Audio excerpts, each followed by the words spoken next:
Man arafah nafsa, faqad arafah robbah. Kalau kamu mulai mengenal dirimu, kamu akan mengenal Tuhanmu. Ketika kita bercermin, yang kita lihat di depan cermin itu hanyalah kemasan sebetulnya.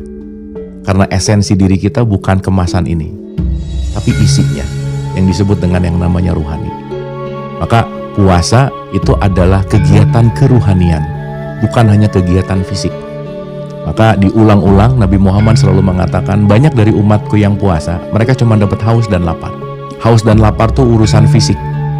Tetapi urusan fisik dengan haus dan lapar itu akan menembus kepada dinding ruhani. Oleh karena itu, mari kita tembus tidak hanya bersifat fisikal, tidak hanya bersifat jasmania, tetapi mari kita masuk ke dalam keruhanian. Diri kita tuh ada apa aja sih? Sehingga at least ketika kita tahu bagian-bagian ini, kita akan jauh lebih concern, bukan kepada sesuatu yang hanya terlihat, bukan hanya sesuatu yang hanya fisikal.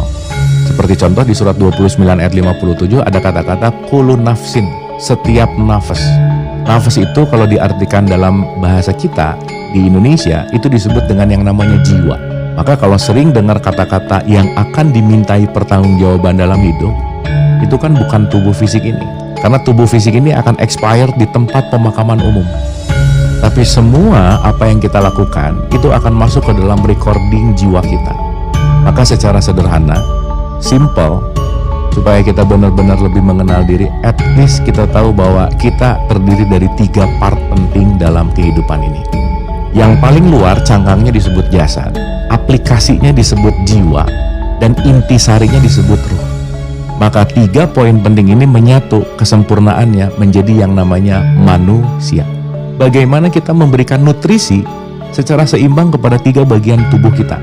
Puasa ini adalah salah satu wahana untuk memberikan nutrisi kepada jiwa kita. Apapun bentuk fisik, itu selalu datang dari bagaimana kualitas jiwa kita.